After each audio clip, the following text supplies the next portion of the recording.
লাইনটা খোলো। এই দেখুন বাইকটা কিন্তু স্টার্টটা বন্ধ হয়ে যাবে। এই যে দেখুন,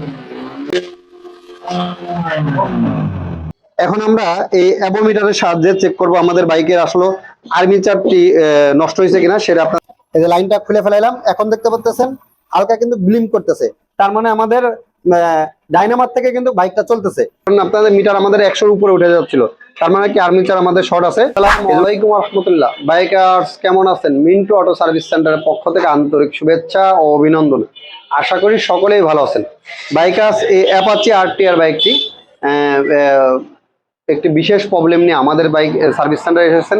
সেটা হচ্ছে বাইকের প্রবলেমটি হচ্ছে নতুন ব্যাটারি লাগানোর পরেও বাইকটি আপনার কিন্তু 2-1 দিন চলছে, চলার পরে আবার বাইকটি আর চলতেছে না। তা সেটারে এসে সমস্যার সমাধান করব আমরা। সেটা কিভাবে করি, কোন পার্টসটা লাগানো লাগে, কি আসা বিষয়, সম্পূর্ণ বিষয়টা আপনাদের মাঝে তুলে ধরবো। তো ধৈর্য সহকারে পুরো বুলেটটি দেখবেন, আশা করি এখান থেকে অনেক কিছু জানতে এবং বুঝতে আমরা পারবো। তো চলুন আর কথা বলবো না, বুলেটটি শুরু করা যাক। বাইকার্স আমরা বাইকটি কিন্তু স্টার্ট করছি, দেখতে পারতেছেন বাইকটি আমাদের স্টার্টে আছে। তা এখন বাইকটির সমস্যা হয়েছে কি, যেমন এটা এলইডি বাল্ব লাগানো আছে, তাই দেখুন আলোটা আপনার অনেকটাই কম। আপনার এই যে দেখতে পারতেছেন আলো একবারে এই যে নিবু নিবু করতেছে, আলো যেরকম আলো থাকার দরকার ওরকম নাই। প্লাস আপনার আমাদের বাইকের কিন্তু সেলফ স্টার্ট ডাউন নিতেছে না, যেহেতু 2 দিন আগে যে দেখতে পাচ্ছেন মিটারটা কিন্তু বসে যাইতেছে। নতুন ব্যাটারি আপনার দেখতে পাচ্ছেন, নতুন ব্যাটারি লাগানো, মাত্র 2-3 দিন হয়েছে। আমরা বাইকটা আবার স্টার্ট দেই। যখন আমরা ব্যাটারিটা খুলে ফেলাবো, দেখুন এটা খোলো। এই দেখুন এই জ্যাকটা খোলার সাথে সাথে গাড়িটা বন্ধ হয়ে যাবে। তো এখন আমরা এই ক্লিপটা খুলবো, এই যে দেখতে পাচ্ছেন ক্লিপটা খোলার সাথে সাথে কিন্তু বাইকটা বন্ধ হয়ে গেছে আমাদের। তাই আবার লাগাও, এই যে ক্লিপটা লাগাইলাম, যে কিক মারো, কিক। এই দেখুন লাইনটা আসছে, বাইকটা স্টার্ট হয়ে গেল আপনার। এখন আপনার এই যে দেখুন আপনার একটা জিনিস, এই যে আপনার হয়েছে লাইনটা খোলো। এই দেখুন বাইকটা কিন্তু স্টার্টটা বন্ধ হয়ে যাবে। এই যে দেখুন লাইনটা খোলার সাথে সাথে কিন্তু বাইকটা স্টার্ট বন্ধ হয়ে যাবে, কিন্তু যে এই ব্যাটারি লাইন খুললে কিন্তু বাইকটা স্টার্ট থাকবে আর কি। এখন আমরা এই অ্যাবোমিটারের সাহায্যে চেক করব আমাদের বাইকের আসলে আর্মিচারটি নষ্ট হয়েছে কিনা সেটা আপনাদের মাঝে শেয়ার করব। তা এটা ডিজিটাল একটা মিটার আপনারা কিনে নেবেন, তাহলে আপনারা খুব সহজে জানতে পারবেন আসলে আমাদের বাইকের কোথায় প্রবলেম হয়েছে আর কি। দেখতে পারতেছেন এই যে ডিজিটাল মিটার, আমরা এই যে ডিজিটাল মিটারটা আপনার এসে এখন আছে হচ্ছে ডিসিতে। আমরা এই যে ডিসিতে লেখা আপনার, এই যে দেখতে পারতেছেন ডিসিতে লেখা, কিন্তু এটা আমরা এসিতে নিতে হবে আমাদের। এই যে নিচে এসিতে 200-তে নিতে হবে। এই যে ভোল্ট লেখা আছে দেখতে পারতেছেন, এই যে এই চিহ্নটা মানে আপনার হচ্ছে এসি ভোল্ট আর কি। আমাদের যে ইঞ্জিনের যে আর্মিচার যেটা আছে ওটা হচ্ছে এসি ভোল্ট দেয় আর কি। এই জন্য আমাদের এই চিহ্ন নিয়ে লাগবে। আর এই জায়গাও দেখেন এসি ভোল্ট লেখা উঠছে আর কি। এরকম একটা অ্যাবোমিটার আপনারা কিনে নেবেন, তাহলে আপনি খুব সহজেই কিন্তু যাচাই করতে পারবেন। চালু কর। তা আমরা দেখতে পারতেছেন এখন শূন্য আছে। তা এটা হচ্ছে আপনার এই যে হলুদ যে তারটা আছে, হলুদ তারটা হচ্ছে এই লাইন ওটা দেখো তো। তা আমরা মিটারটা দেখতে পাচ্ছেন শূন্যতে আছে, যে হলুদ যে তারটা আছে এটার ভিতরে আপনার আমরা হয়েছে দিয়ে লাইনটা চেক করবো যে আমাদের আর্মিচারের সমস্যা না কোথায় সমস্যা আমাকে বোঝাতে হবে। সর্বপ্রথম আমরা আর্মিচারটা চেক করবো। তাই যে 12 উঠছে, ভাই পিক আপ দেন তো।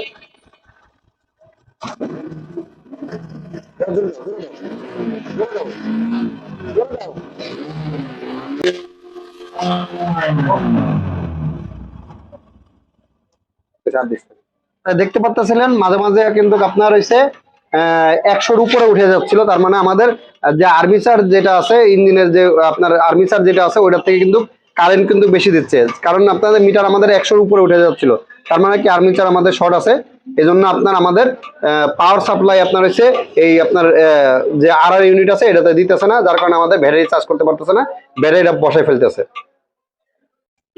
বাইকার্স আমাদের আর্মিচার কভারটা খোলা শেষ হয়ে গেছে। তা এটা আর্মিচার কয়েল যেটা আছে এটা আমাদের পরিবর্তন করা লাগবে।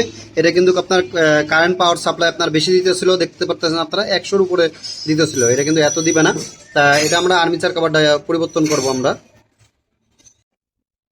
বাইকার্স বাইকার্স এটা হচ্ছে আমাদের নতুন যে আর্মিচার কয়েল যেটা আছে ওইটা, আর এটা হচ্ছে আমাদের পুরাতন যে আর্মিচার কয়েল আছে এটা। তা আমরা এখন আপনার এই নতুন আর্মিচার কয়েলটা ইনস্টল করব আমাদের এই বাইকে। আর এটার পার্ট নাম্বারটা যদি আপনাদের একটু দেখাই তাহলে আপনারা করতে পারবেন। এই যে এটার পার্ট নম্বরটা হচ্ছে আপনার এই যে এটা দেখতে পারতেছেন N9322450, এটা হচ্ছে এটার পার্ট নাম্বারটা। আর রুপি যদি আমরা দেখি 1338 রুপি আর কি এটার। তা এই কয়েলটা আর কি আমরা এই অ্যাপাচি RTR-এ ইনস্টল করবো 160 বাইকে।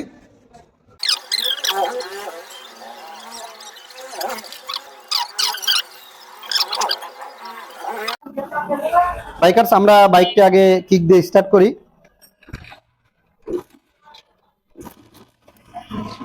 দেখতে পাচ্ছেন আমাদের বাইকটা স্টার্ট আছে। এই যে আপনার এসে মিটারের লাইটটা আমরা জ্বালাই দিলাম যেন বোঝার সাথে। আর এদিকে ইঞ্জিনের লাইট আছে, এটা আপনারা তো দেখতে পাচ্ছেন। এই যে ব্যাটারি কানেকশনটা এটা আমরা খুলে ফেলাইলাম, এটা দেখা যায় জায়গায়। এই যে লাইনটা খুলে ফেলাইলাম, এখন দেখতে পাচ্ছেন হালকা কিন্তু ব্লিম করতেছে, তার মানে আমাদের ডাইনামার থেকে কিন্তু বাইকটা চলতেছে। মূলত বিষয় হচ্ছে ব্যাটারি ছাড়া কিন্তু বাইকটা চলতে হবে, তাহলে আপনার মনে করেন যে বোঝা যাবে যে আমাদের ডাইনামা এবং রেকটিফায়ার সব ঠিক আছে। ডাইনামা বলতে আপনার ওই সাইডে যে আর্মিচার কয়েল যেটা আমরা লাগাইলাম আর কি, ওইটা বুঝাইতে চাচ্ছি আর কি।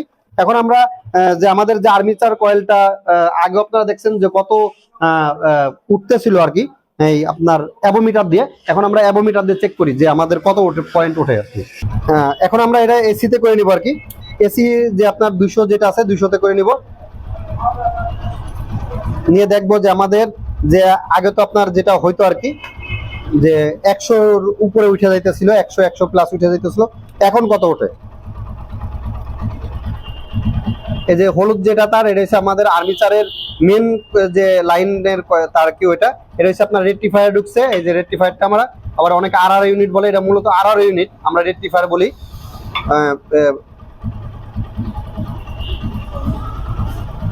এটা আমরা লালটা আপনার হচ্ছে হলুদ তারা লাগাইলাম, আর এটা আমরা এই জায়গা দিলাম।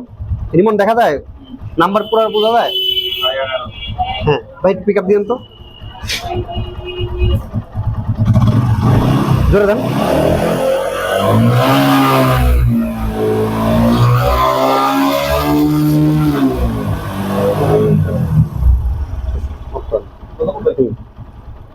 তা দেখতে পাচ্ছিলেন যে এরা 100 কিন্তু কোর্স করতেছে না, 90, 80, 70 এইভাবে আছে। তার মানে আমাদের যে আর্মিচার কয়েল যেটা আছে ওটা কিন্তু ঠিক আছে।